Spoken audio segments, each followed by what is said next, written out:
Bismillahirrahmanirrahim. Assalamualaikum warahmatullahi wabarakatuh. Alhamdulillah wassalatu wassalamu ala Rasulillah wa ala alihi wa sahbihi wa mawalah wa la hawla wa la quwata illa billahi wa ba'du. Qala Allahu azza wa jalla ya ayyuhalladzina amanu taqullaha haqqa tuqatih wa la tamutunna illa wa antum muslimun. Wa qala sallallahu alaihi wa ala alihi wasallam man salaka tariqan yaltamisu fihi ilma sahhalallahu bihi tariqan ilal jannah. Ma'asyiral muslimin yang dimuliakan Allah Subhanahu wa taala. Alhamdulillah, di pagi hari ini Allah Subhanahu wa taala masih memberikan nikmat kepada kita sehingga kita bisa duduk bermajlis ilmu walaupun lewat media. Dan kita bersyukur kepada Allah Subhanahu wa taala atas nikmat Allah Subhanahu wa taala yang begitu banyak yang Allah karuniakan kepada kita, terutama nikmat iman, nikmat Islam, nikmat sunnah, dan juga nikmat bisa bertalabul ilmi di pagi hari ini. Ma'asyiral muslimin yang dimuliakan Allah Subhanahu wa taala, di pagi hari ini insyaallah kita akan melanjutkan kajian kita, masih membahas tentang qasasul anbiya, dan kita akan meneruskan kajian kita semalam bicara tentang kisah Nabi Allah Dawud alaihi salatu wassalam.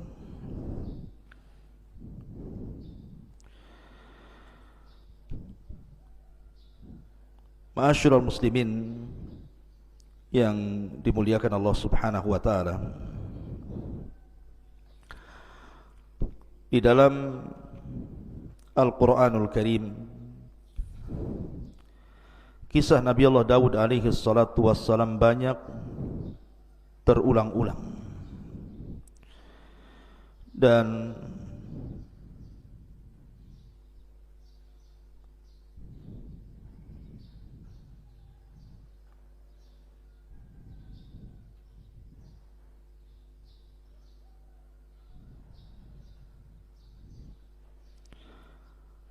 afwan, ada gangguan teknis.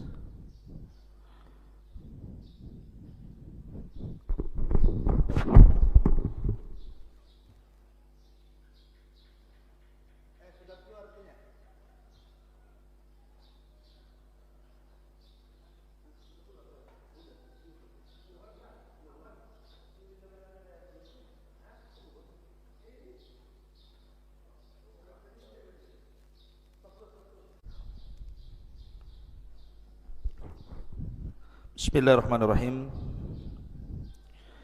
Assalamualaikum warahmatullahi wabarakatuh. Alhamdulillah wassalatu wassalamu ala Rasulillah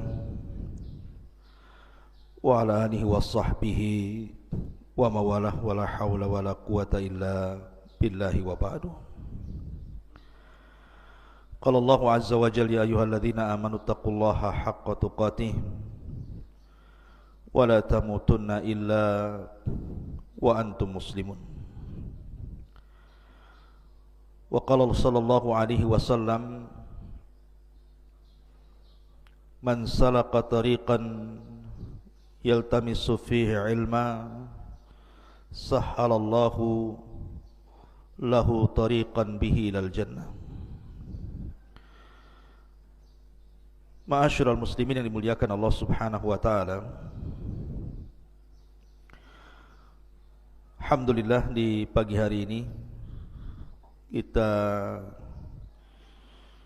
bisa kembali melanjutkan kajian kita yang tertunda semalam tentang qasasul anbiya, qissatu Nabiyillahi Dawud alaihi salatu wassalam. Nabi Dawud alaihi salatu wassalam adalah nabi yang Allah subhanahu wa ta'ala karuniakan banyak keutamaan, terutama dari nabi-nabi Bani Israel. Karena satu-satunya nabi dan yang pertama dari kalangan nabi Bani Israel yang Allah subhanahu wa ta'ala berikan dua karunia yang sangat besar, karunia dari langit dan karunia dari bumi. Adapun karunia dari langit, Allah subhanahu wa ta'ala wahyukan kepada Nabi Allah Daud untuk menjadi seorang nabi. Dan ini keutamaan yang luar biasa, diangkatnya beliau menjadi seorang nabi. Adapun dari bumi, maka Allah subhanahu wa ta'ala angkat beliau menjadi raja. Padahal ma'ruf tradisi Bani Israel bahwa kalau dia seorang raja maka mesti keturunan Yahuda, dan kalau dia seorang nabi maka dia mesti keturunan Lawa. Akan tapi Nabi Daud alaihi salatu wasallam menggabungkan dua keistimewaan ini, nabi plus raja. Dan sudah ma'ruf kisahnya ketika Nabi Allah Daud alaihi salatu wasallam terpilih menjadi pasukan khusus Raja Talut, dan dia orang yang paling muda kala itu, usianya masih 17 tahun. Tetapi Allah subhanahu wa ta'ala memberikan karunia kepada siapa yang dikehendaki. Dari seluruh tentara Talut yang mampu atau berhasil membunuh Raja Zalim, Raja Jalut, adalah Nabi Allah Daud, dan ketika itu belum diangkat menjadi nabi. Baru setelah kemudian dia membunuh Jalut, kemudian Talut menjanjikan bahwa siapapun yang membunuh Jalut maka dia berhak menikahi salah satu putrinya dan berhak mendapatkan kekuasaan setelahnya. Karena Jalut sendiri ketika menganggap remeh kepada Nabi Allah Daud alaihi salatu wassalam saat mubarazah, perang tanding, Jalut mengatakan, kalau engkau bisa membunuhku maka kuserahkan kerajaanku kepadamu, tapi jika aku membunuhmu maka serahkan kerajaan kalian kepadaku. Dan Daud berhasil membunuh Jalut sehingga sudah pantas dia mendapatkan kerajaan Jalut. Ma'asyiral muslimin yang dimuliakan Allah subhanahu wa ta'ala, terlebih setelah kemudian Nabi Allah Daud alaihi salatu wassalam menikah dengan salah satu putri daripada Talut, dari sini Allah subhanahu wa ta'ala firmankan, wa atainahu al-hikmah, dan Allah subhanahu wa ta'ala berikan al-hikmah, maksudnya kenabian. Maka resmilah Daud alaihi salatu wassalam diangkat oleh Allah subhanahu wa ta'ala menjadi nabi. Dan Allah subhanahu wa ta'ala turunkan kitab langit, sebagaimana Ibrahim alaihi salatu wassalam diturunkan padanya suhuf. Inna hadha lafi suhufil ula suhufi Ibrahim wa Musa. Sesungguhnya Al-Quran ini terdapat lembaran-lembaran kitab langit berupa suhuf, suhufnya Nabi terdahulu dan juga suhufnya Musa dan Ibrahim. Maka sebagaimana Nabi Allah Ibrahim diturunkan suhuf kepadanya, kemudian juga Nabi Musa alaihi salatu wasallam diturunkan Taurat, kemudian Isa bin Maryam diturunkan Injil, dan Rasul kita Muhammad sallallahu alaihi wasallam diturunkan Al-Quran, maka Nabi Allah Daud juga diturunkan Zabur. Tentu Zabur tidak sebagaimana Taurat, Injil ataupun Al-Quran yang sangat tebal, karena Zabur itu kinayah taranum, mungkin semacam bait-bait syair yang suka ditaranumkan, dilanggamkan oleh Daud alaihi salatu wassalam. Dan Daud memiliki 70 suara. Jadi kalau dia taranum membaca Zabur, maka dia membaca dengan 70 qiraah. Setiap berpindah satu qiraah ke qiraah berikutnya, suaranya semakin indah, semakin baik. Bahkan saking indahnya suara Nabi Allah Daud alaihi salatu wassalam, burung-burung bahkan gunung-gunung ikut taranum dengan Daud alaihi salatu wassalam. Nanti akan saya kisahkan bagaimana kisah qiraah Zabur Nabi Allah Daud alaihi salatu wassalam. Baik, kita akan mulai dengan beberapa ayat Al-Quran yang bicara tentang kisah Nabi Allah Daud alaihi salatu wassalam. Allah subhanahu wa ta'ala berfirman dalam suratul Sad, ayat ke-17. A'udzu billahi minasyaitonir rajim. Isbir ala ma yaqulun. Bersabarlah engkau wahai Muhammad terhadap apa yang mereka katakan kepadamu. Kita tahu bahwa dakwah Nabi SAW itu penuh dengan tantangan dan rintangan. Mulai daripada hinaan, ejekan, cacian, makian, ancaman. Itulah tantangan dakwah Nabi SAW. Sehingga terkadang Nabi SAW sempit hatinya, dan Allah tahu. Makanya kemudian di antara faedah Al-Quran ini sepertiganya bicara tentang qasas, kisah-kisah para nabi, kisah-kisah para rasul, adalah untuk menguatkan hati Rasul. Linusabbitu bihi fuadak, agar hati Nabi SAW tenang. Apabila Nabi SAW diancam untuk dibunuh, maka sebelumnya para nabi juga diancam, bahkan dibunuh. Seperti Nabi Allah Yahya ibn Zakaria dibunuh, dipenggal kepalanya. Kemudian juga ayahnya Zakaria digergaji dalam pohon. Kemudian Isa juga diancam oleh kaumnya, kemudian diangkat ke langit karena akan mengalami pembunuhan. Maka di sini Allah Subhanahu wa taala ingin menghibur Nabi SAW dengan mengkisahkan Nabi Allah Daud kepada beliau. Allah Subhanahu wa taala mengatakan, isbir ala ma yaqulun. Bersabarlah atas apa yang mereka katakan. Wadhkur abdana Daud dzal aidi innahu awwab.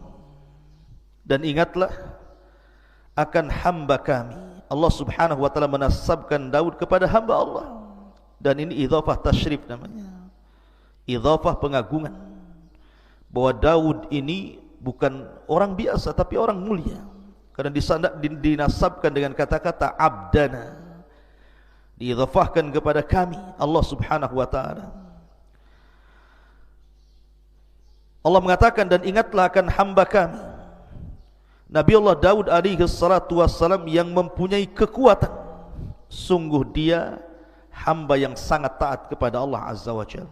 Seolah-olah Allah ingin katakan, bersabarlah wahai Muhammad sebagaimana sabarnya Nabi Allah Daud alaihi salatu wassalam. Ma'asyiral muslimin yang dimuliakan Allah Subhanahu wa taala, ketika Allah Subhanahu wa taala mengatakan wadhkur abdana Daud dzal aidi, dan ingatlah akan hamba kami Daud yang mempunyai kekuatan. Ingat,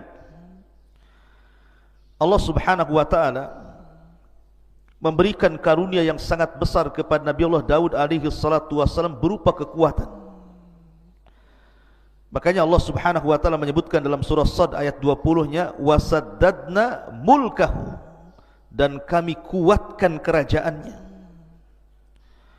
Para ulama tafsir mengatakan dal aidi innahu awwab, bahwa dia memiliki kekuatan bukan hanya kekuatan kerajaannya, karena semenjak Nabi Allah Daud diangkat oleh Allah menjadi nabi, kemudian menjadi raja sepeninggal Talut, maka seluruh Bani Israel sangat mencintai Daud, berbeda dengan raja-raja sebelumnya.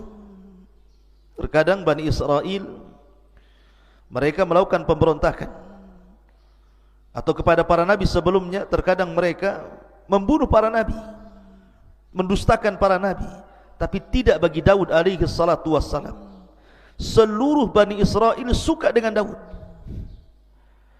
karena dia memiliki kekuatan yang Allah anugerahkan. Bukan hanya kekuatan kerajaannya, kekuatan tentara-tentaranya, dan banyaknya pasukannya, tapi dia juga memiliki kekuatan ibadah. Bahkan Nabi SAW menggambarkan dalam sebuah hadis, ahabbus siyami ilallah siyami Daud, kana yasumu yawman wa yuftiru yawman, wa ahabbus salati ilallah salati Daud, salatu Daud kana yanamu nisfal layli wa yakumu thuluthahu wa yanamu sudusahu. Muttafaqun alaih. Kata Nabi SAW,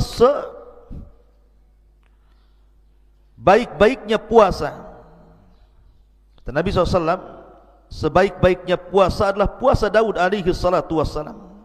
Makanya ada sahabat namanya Abdullah ibn Amr ibn As, salah seorang sahabat Rasul yang suka mencatat. Makanya Abu Hurairah radhiyallahu anhu mengatakan, orang yang paling banyak hafalan hadis dari Rasul itu adalah diriku, kecuali Abdullah ibn Amr bin As. Dia lebih banyak mengumpulkan riwayat dari Rasul karena dia mencatat. Lah Abdullah ibn Amr ibn As ini suka dengan puasa. Terkadang dia puasa 1 hari, kemudian tidak puasa 1 hari. Terkadang dia ingin puasa seterusnya karena dia sanggup melakukannya, kalau bisa setiap hari puasa. Tapi Nabi SAW ketika itu mengatakan, sum yauman wa aftir yauman. Walaupun engkau sanggup berpuasa tiap hari, wahai Abdullah ibn Amr, tetaplah kau harus berpuasa 1 hari dan meninggalkan puasa 1 hari. Wa dzalika siyamu Daud, itulah puasanya Nabi Daud. Wa huwa afdhalus siyam, dan itu seutama-utama puasa. Kata Abdullah bin Amr, ya Rasulullah, inni utiku afdhala min, aku bisa lebih baik daripada Daud, setiap hari puasa pun aku sanggup. Tapi Rasul mengatakan, la afdhala min dzalik, tidak ada yang lebih afdal dibandingkan puasa Daud. Puasa 1 hari, tinggalkan 1 hari. Kemudian Nabi SAW mengatakan, wa ahabus salati ilallah salatu Daud, dan seutama-utama salat, maksudnya salat sunnah, adalah salatnya Nabi Daud. Beliau tidur di pertengahan malam, kemudian bangun di sepertiganya, kemudian tidur di seperenamnya. Jadi Nabi Daud alaihi salatu wassalam itu terkenal qawwaman sawwaman. Kalau malam hari dia salat malam, dan kalau siang hari dia berpuasa. Dan dia seorang mujahid, seorang pemberani. Allah berikan kecerdasan kepada Daud alaihi salatu wassalam. Ma'asyiral muslimin yang dimuliakan Allah subhanahu wa ta'ala. Makanya para ulama mengatakan, di antara sebab kekuatan kekuasaan Daud itu karena 3 perkara. Pertama, fi jundihi, dari segi tentaranya sangat kuat dan banyak pasukannya dan tidak pernah terkalahkan. Yang kedua, wa quwwatihi, Allah berikan kekuatan ibadah. Bukan hanya kekuatan kerajaan, tetapi kekuatan ibadah. Dan tentu yang terakhir, nikmatun minallahi alaih, karena itu nikmat yang Allah anugerahkan kepada Daud alaihi salatu wassalam. Apa saja nikmat yang Allah anugerahkan kepada Nabi Allah Daud? Allah lanjutkan dalam surah Sad ayat 18-nya, inna sakharnal jibala ma'ahu yusabbihna bil ashi wal israh, sungguh kamilah yang menundukkan gunung-gunung itu untuk bertasbih bersama Daud pada waktu petang dan juga pada waktu pagi. Wat-tayra mahsyurah, wat-tayra mahsyuratan kullu lahu awwab. Bukan hanya gunung-gunung ditundukkan kepada Nabi Allah Daud alaihi salatu wassalam, sampai kepada kami tundukkan burung-burung dalam keadaan terkumpul masing-masing sangat taat kepada Allah azza wa jalla. Jadi kisahnya begini, Saya sudah ulangi dari awal tadi, Nabi Daud itu diberikan kehebatan bacaan Zabur. Kalau dia tarannum luar biasa. Dan itu diisyaratkan kepada sabda Nabi SAW ketika memuji orang-orang Asy'ariyun. Jadi ada kabilah di Yaman namanya Asy'ariyin. Kabilahnya Abi Musa al-Asy'ari. Itu dikenal dengan suara Al-Quran yang sangat merdu. Jadi apabila pasukan Asy'ariyun ini berangkat jihad bersama Rasul, safar untuk berjihad, maka apabila di malam hari, kan yang terlibat dalam perang itu bukan hanya satu kabilah, berkabilah-kabilah, salah satunya kabilah Asy'ariyun. Apabila Nabi SAW beristirahat di malam hari dan pasukan pun beristirahat, Nabi SAW tahu di mana letak kabilah Asy'ariyun beristirahat, walaupun banyak kabilah. Sampai-sampai dia mengatakan, Inilah a'lamu maudi al-Asy'ariyina indal jais. Aku tahu di mana letaknya kabilah Asy'ariyun di tengah-tengah pasukan. Kenapa? Karena kebiasaan mereka suka solat malam dan tarannum Al-Quran, dan suaranya indah. Makanya suatu malam Nabi SAW suatu ketika berjalan-jalan ke ganggang rumah-rumah kota Madinah, melihat-lihat kondisi sahabatnya. Rupanya Nabi terhenti dengan sebuah rumah, karena di zaman itu sudah terbiasa dari rumah-rumah kaum muslimin itu keluar suara tawan, maksudnya suara bacaan Al-Quran seperti suara tawan. Manusia disibukkan dengan bacaan Al-Quran. Jadi Rasul kalau lewat di rumah ini keluar suara Al-Quran, di rumah itu keluar suara Al-Quran. Dan itulah kehebatan para sahabat, menghidupkan malam mereka dengan Al-Quran. Berbeda dengan di zaman sekarang, yang keluar dari rumah itu bukan Al-Quran, justru sesuatu yang melalaikan dari Al-Quran, suara musik, bahkan suara-suara candaan, suara-suara tertawa yang tidak ada gunanya. Bahkan hal-hal yang diharamkan pun keluar dari rumah-rumah kaum muslimin. Tapi di zaman itu tidak ada suara yang keluar dari rumah kaum muslimin di malam hari kecuali bacaan Quran. Sehingga Nabi SAW terhenti di salah satu rumah. Rupanya rumah itu adalah rumahnya Abu Musa al-Asy'ari radhiyallahu anhu. Maka Rasul tertegun mendengar suara bacaan Abu Musa al-Asy'ari yang luar biasa, merdu. Sampai Rasul tidak sadar waktu berjalan mendekati waktu subuh. Maka Rasul baru tersadar, langsung dia pulang. Kemudian persiapan solat subuh. Setelah solat subuh, dia panggil Abi Musa al-Asy'ari radhiyallahu anhu dan mengatakan, Ya Aba Musa, semalam aku terhenti di samping rumahmu dan aku mendengar suara Al-Quranmu yang begitu menakjubkan dan indah. Maka kata Abi Musa al-Asy'ari, Ya Rasulullah, kalau seandainya aku tahu kau berada di samping rumahku, ku indahkan lagi bacaanku. Kata Rasul, Ya Aba Musa, laqad utita mizmar min mazamiri ali Daud. Wahai Aba Musa, Allah sudah anugerahkan kepadamu suara indah seperti suara Daud dan keluarganya ketika tarannum Zabur. Saking indahnya. Dan saya katakan Daud memiliki 70 suara. Setiap satu suara berpindah ke suara berikutnya, maka suara itu jauh lebih indah dibandingkan suara sebelumnya. Sampai-sampai Allah gambarkan dalam surah As-Sad ayat 18-19 ini, ketika Nabi Allah Daud tarannum Zabur, maka burung-burung akan datang dari mana-mana, kemudian akan bernaung di atap rumahnya, di atap istananya. Mereka ikut bersiul, ikut melanggamkan seperti yang dilanggamkan Zabur oleh Daud alaihi salatu wassalam. Anda bisa bayangkan apabila suara burung saja 2-3 ekor bersiul itu sudah bising itu. Tapi ini burung-burung dari mana-mana bersiul mengikuti tarannumnya Zabur yang dibacakan Daud alaihi salatu wassalam, sehingga membuat cemburu gunung-gunung. Seolah-olah gunung mengatakan, engkau izinkan burung-burung ikut tarannum bersama Daud, izinkan aku juga ya Rabb tarannum dengan Zabur yang dibacakan Daud alaihi salatu wassalam. Akhirnya Allah Subhanahu wa taala izinkan, akhirnya gunung pun bersuara. Karena ulama tafsir mengatakan bahwa tasbihnya gunung dan juga burung-burung itu ala zahiriha, dibawa kepada zahir Al-Quran. Jadi betul-betul bersuara. Dari sini ada kisah Israiliyat. Ketika sudah terlampau ramai suara burung, suara gunung, sehingga suara Daud otomatis mengecil. Karena suara burung saja sudah, kalau sudah berkicau itu melebihi suara manusia. Maka Daud mengadu kepada Allah Azza wa Jalla, ya Rabb, kalau aku taranum zabur sementara suara burung begitu bisingnya, suara gunung juga sama, bagaimana kau bisa mendengar suara zabur yang kubacakan untukmu? Maka dari situ kemudian Allah mengutus Jibril alaihi salatu wassalam, kemudian membawa Nabi Allah Daud ke dalam sebuah lubang ke dasar bumi. Sesampainya kemudian masuk ke dalam lubang ke dasar bumi itu, maka Jibril kemudian mengambil sebuah batu yang retak. Tiba-tiba batu itu dibelah, rupanya ada ulat di situ.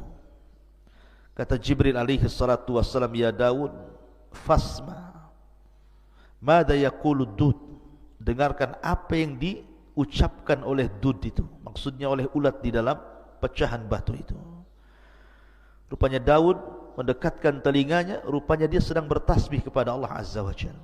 Kata Jibril, lihat, ini ulat di dasar bumi bertasbih, Allah mendengarnya.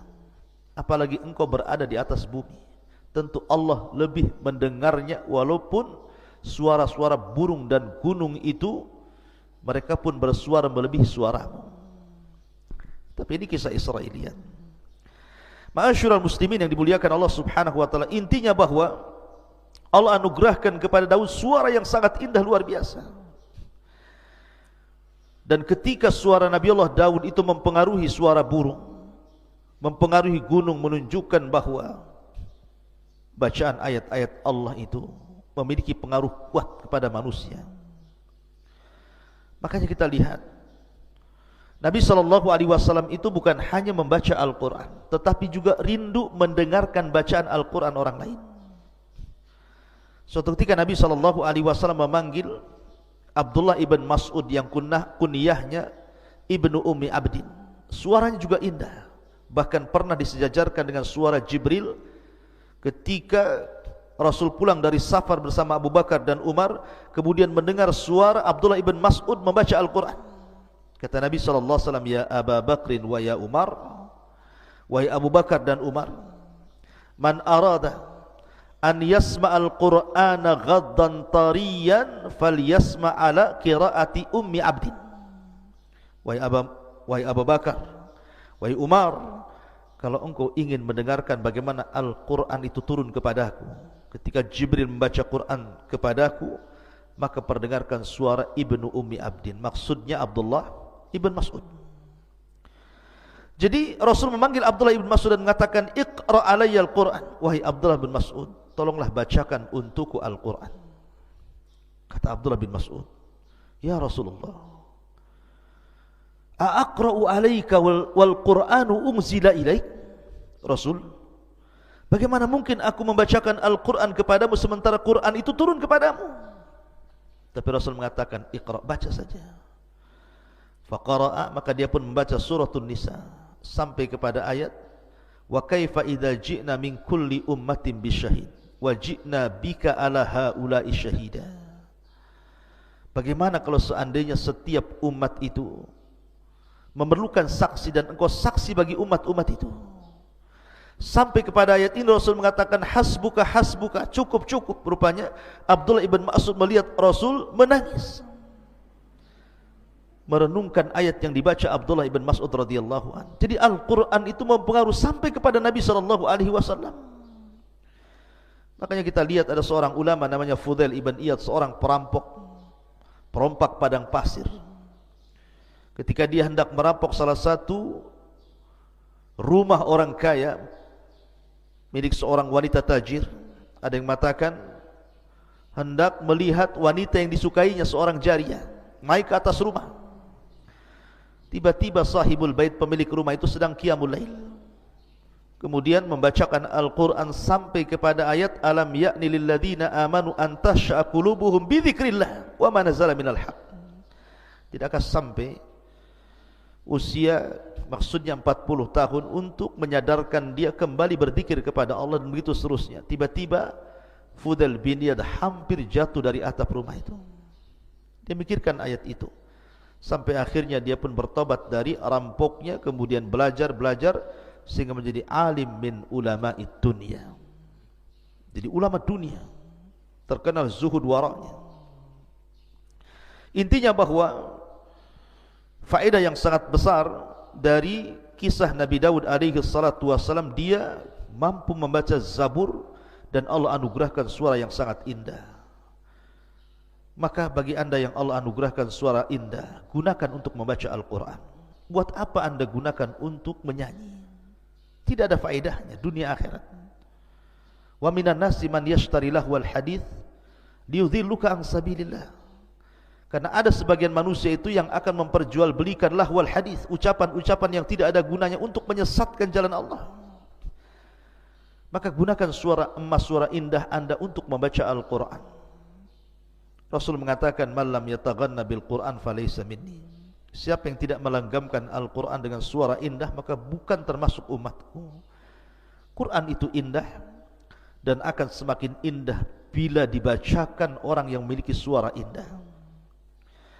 Ma'asyiral muslimin yang dimuliakan Allah Azza wa Jalla. Kemudian Allah mengatakan dalam surah As-Sad ayat 20-nya, wa shaddadna mulkahu wa atainahul hikmata wa faslal khitab. Dan kami kuatkan kerajaannya. Sekali lagi, Daud ini diberikan anugerah kekuatan kerajaan karena semua Bani Israel mendukungnya. Tidak ada satu pun yang memberontaknya. Selama 40 tahun Nabi Allah Daud berkuasa, kehidupan Bani Israel sungguh di atas kejayaan. Memiliki raja plus juga nabi. Dan memiliki tentara yang sangat kuat. Dan kekuatan ibadah yang luar biasa. Makanya Allah mengatakan dan kami kuatkan kerajaannya. Wa atainahul hikmah, dan kami berikan hikmah kenabian kepadanya. Wa faslal khitab, dan kebijaksanaan dalam memutuskan perkara. Jadi Nabi Allah Daud itu subhanallah, dia diberikan kepahaman yang luar biasa. Setiap kasus yang ditanganinya, maka Allah berikan jalan keluarnya. Jadi kalau ada orang bertengkar, berselisih, meminta didamaikan, meminta fatwa, maka Nabi Allah Daud alaihi salatu wassalam pakarnya menyelesaikan seluruh problematika umatnya, tentu atas karunia dan izin dari Allah yang Allah berikan kecerdasan, kepahaman kepada Daud sehingga mampu menyelesaikan setiap kasus per kasus yang terjadi kepada umatnya. Nanti kita akan jelaskan karena Nabi Allah Daud itu membagi hari menjadi 3. Satu hari dia gunakan untuk memutuskan perkara. Setiap umatnya yang datang berkasus, maka dia harus memutuskan perkara itu. Dan selalu ada jalan keluarnya. Yang kedua, satu hari dia mengunjungi rakyatnya, bertanya soal kebutuhan mereka, apa yang kurang, apa yang dikehendaki umatnya, sehingga Daud tahu kebutuhannya. Kemudian yang ketiga, satu hari beliau gunakan untuk ibadah. Tidak boleh ada siapapun yang mengganggunya sampai kepada keluarganya. Dia punya ruangan khusus, beribadah saja satu hari itu. Dan itulah Daud alaihi salatu wassalam membagi hari-harinya. Dan itu sudah menjadi sebuah kebiasaan dan adat yang diketahui Bani Israel. Jadi kalau mereka ada kasus, mereka nunggu kepada hari ketika Nabi Daud menjadi hakim dulu. Tidak lantas setiap hari datang. Ma'asyiral muslimin yang dimuliakan Allah Subhanahu wa taala. Kemudian Allah Subhanahu wa taala juga berfirman dalam ayat yang lain, "Wa laqad ataina Dawuda minna fadla ya jibalu awwibi ma'ahu wat-tayra wa alanna lahul hadid ani'mal sabighati wa qaddir fis syardi wa'malu salihan inni bima ta'maluna basir." Dan sungguh kami telah berikan kepada Daud karunia yang sangat besar dari kami. Kemudian Allah mengatakan, wahai gunung-gunung, wahai burung-burung, bertasbihlah berulang-ulang bersama Daud, dan kami telah melunakkan besi untuknya. Buatlah baju besi yang besar-besar dan ukurlah anyamannya, dan kerjakanlah kebaikan. Sungguh aku maha melihat apa yang kamu kerjakan. Jadi selain Daud alaihi salatu wassalam mampu tarannum dengan 70 qiraah, sehingga gunung dan juga burung-burung ditundukkan kepada Nabi Daud alaihi salatu wassalam, Daud juga walaupun dia seorang nabi, seorang raja, bukan berarti kemudian dia mengandalkan keutamaan yang Allah anugerahkan kepadanya untuk mencari rezeki, tidak. Tapi dia bekerja sendiri. Dia tidak mengandalkan gaji, mungkin bahasa kitanya. Tidak semena-mena karena dia seorang raja, memiliki istana, memiliki dayang, memiliki pasukan. Tidak. Daud bekerja sendiri dengan keringatnya. Salah satu pekerjaan yang masyhur, dan ini salah satu mukjizat yang Allah anugerahkan kepada Daud juga, dia mampu membuat baju besi tanpa ada pembakaran api. Jadi kalau seandainya saya analogikan seperti Anda membuat kue, mengadon roti, cukup dengan tangan, dikuel-kuel mungkin bahasa kitanya ya. Dirakit sendirian dengan tangannya, seolah-olah sudah ada panas di dalam tangannya itu, sehingga dia membuat baju besi itu tinggal membelok-belokkan saja. Dan dia adalah orang yang pertama kali membuat baju besi perang. Makanya wajar kalau tentaranya kuat, karena di zaman itu tidak dikenal tentang baju besi. Dialah yang mencetus pertama pembuatan baju besi dengan mukjizat dari Allah Subhanahu wa taala, mampu merangkai baju besi tanpa harus dibakar. Cukup kemudian dirakit dengan tangannya, dan baju besinya sangat indah, sangat kokoh. Dia walaupun besi tetapi ringan dipakai.